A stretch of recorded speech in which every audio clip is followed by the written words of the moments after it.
Olá, assombrados! Eu sou a Ana Paula e vou contar um relato para vocês neste tipo ao vivo de hoje. E aí, tudo bem? Espero que esteja tudo bem. Já vou pedindo para você não se esquecer de deixar o like neste vídeo e não se esqueça de fazer aquela visitinha, dar aquela fuçadinha na lojaassombrada.com.br, a nossa loja virtual. Ok? Combinado? Então, beleza. Vamos ao relato de hoje. Milagre pós-inferno. Vamos ver.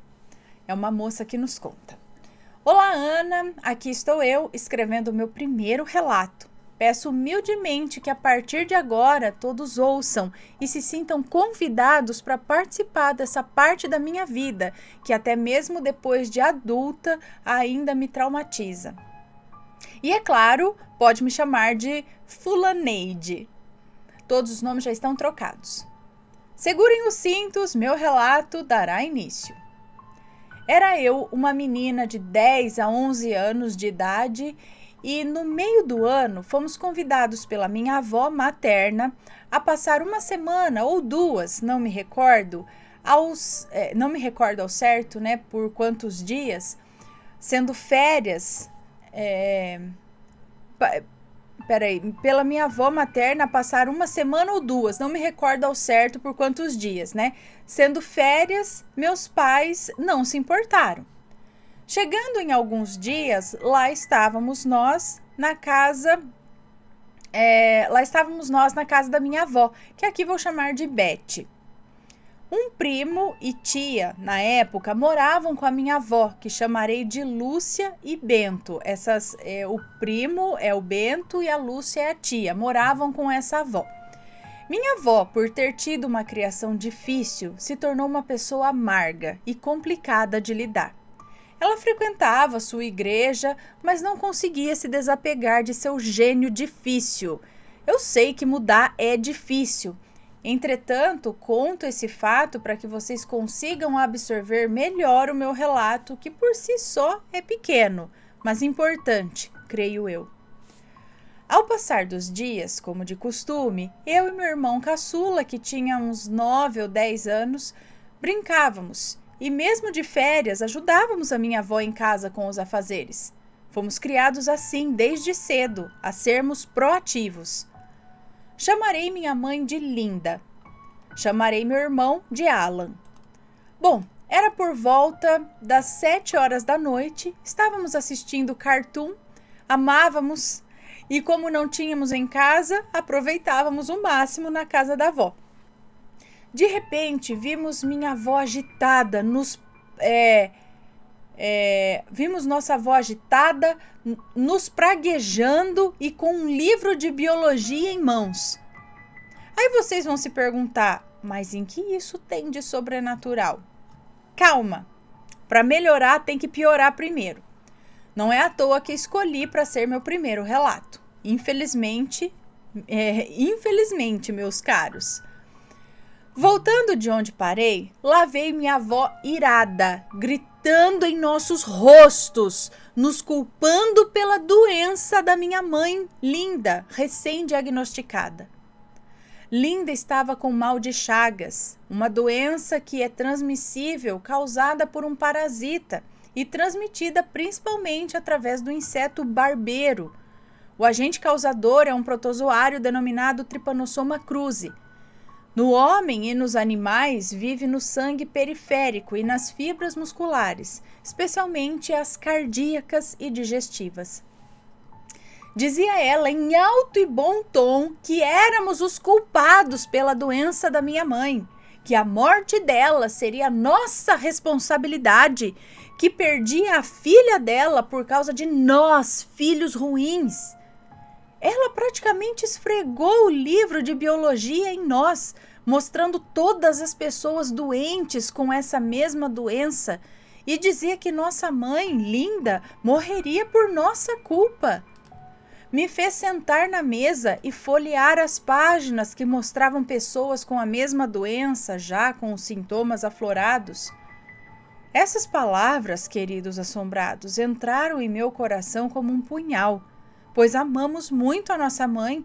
Éramos 4 filhos e estávamos arrasados demais para ainda lidar com tantas palavras cruéis, como as que a minha avó Beth pronunciava em nossos rostos, aos gritos. Acredito que agora vocês, queridos assombrados, estão se perguntando se eu gritei de volta e como meu irmão Alan reagia a toda essa crueldade. Eu chorava de soluçar.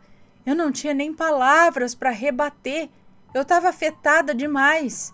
E o Alan chorando, sem reação alguma, no canto, acuado. Afetou tanto meu irmão Alan que durante anos ele vigiava minha mãe com medo dela morrer. E depois de adultos eu perguntei se ele se lembrava do ocorrido e ele disse que não. Eu acho que a mente dele fez ele esquecer daquele dia. Mas peraí, a avó chegou do nada? A mãe foi diagnosticada quando? A mãe foi diagnosticada com doença de Chagas, é isso? E aí ela ficou sabendo do diagnóstico e já veio lascando paulada, é isso? E por que ela culpava vocês pela doença de Chagas da mãe? Por que a culpa era das crianças? Eu não entendi. Bom, depois de uma noite como essa, eu fui me deitar. O Alan apagou e eu só sabia chorar. Eu dormi de cansaço e de tanto orar a Deus pedindo pela cura da minha mãe. No dia seguinte estava minha avó, como se nada tivesse acontecido.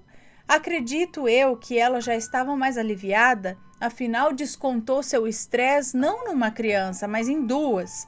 Estava mais calma agora. Acreditem ou não, assombrados, o sobrenatural vem agora. Minha avó veio aos gritos agradecendo a Deus pela cura da minha mãe, dizendo que nossa mãe tinha sido curada. Nesse mesmo dia, minha mãe tinha ido no Fiocruz e os médicos se assustaram, dizendo que ela tinha sido curada do mal de Chagas. Gente, mal de Chagas não tem cura, apenas desacelera os sintomas ou aliviam os mesmos. Nenhum médico tinha explicação dessa cura repentina, até coletar o sangue da minha mãe, até coletar o sangue dela coletaram, por ser quase impossível a cura.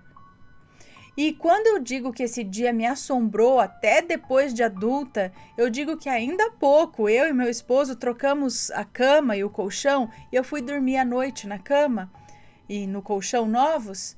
Virei a noite acordada, pedindo para Deus me dar sono. Tudo porque o colchão que o meu esposo escolheu era durinho e me lembrou desse fatídico dia. Incrível como a nossa memória consegue guardar pequenos detalhes fragmentados de traumas passados, não é mesmo? Minha mãe linda só foi saber desse pesadelo em forma de dia depois que eu me casei. Eu nunca gostei de levar problemas para minha mãe. Eu sempre tive esse hábito de guardar tudo para mim ou resolver minhas próprias pendências ou problemas. Minha mãe disse que agora ela entendia o motivo de certas atitudes do meu irmão Alan. Tudo por causa de uma pessoa egoísta que por si só não foi uma boa mãe diversas vezes. E sua culpa a consumia ao ponto de querer transferir para alguém, mesmo que os netos viessem a sofrer por suas palavras terríveis. Não chamo minha avó Beth de maledite em respeito à minha mãe, que eu amo demais. Já pensou se a nossa mãe morresse? A gente iríamos nos culpar para o resto de nossas vidas. Mas Deus viu fé em nossos corações e, para a honra e glória de Deus, nos concedeu um milagre. Hoje minha avó ainda é viva, não tenho intimidade com ela e está tudo bem. Não desejo mal a ela e, como não fui abençoada com avós boas, já estou acostumada a lidar com esse dilema em paz. Desejo a todos uma semana abençoada e que, por mais que os dias sejam difíceis, não se tornem pessoas que venham a ferir os demais. Seja luz, seja diferente. De fato, foi muito difícil contar esse relato, mas preciso dividir o operar de Deus. Um enorme beijo a todos. Beijo para você, muito obrigada. Esse aqui é só para mim.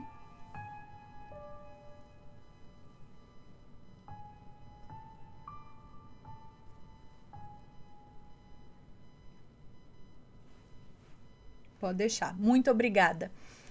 Um beijo pra você. Então, eu só não entendi assim. Então, do nada, a avó surtou ao saber do diagnóstico da filha, já começou a falar que ela ia morrer por culpa das crianças. Do nada. Então, peraí. Aqui no fim a gente entende que ela não foi uma boa mãe e talvez já estava ali querendo transferir a culpa dela de não ser uma boa mãe para os netos. E não tá nem aí dos netos carregar uma culpa dessa, nada a ver. Mas a cura veio. Depois dela fazer tudo isso e a filha, né, a moça que nos conta esse relato, orar para Deus pedindo a cura da mãe, se sentindo culpada. E a mãe foi curada. Olha só. Mas, gente, que coisa, hein? Bom, cadê vocês? Este foi o relato de hoje. Se tem uma história parecida, manda pra gente. Se for comentar, que seja com respeito. Esse foi o relato de hoje. Espero que tenham gostado. Um grande beijo para vocês e a gente se vê no próximo relato. Fui. Tchau, tchau.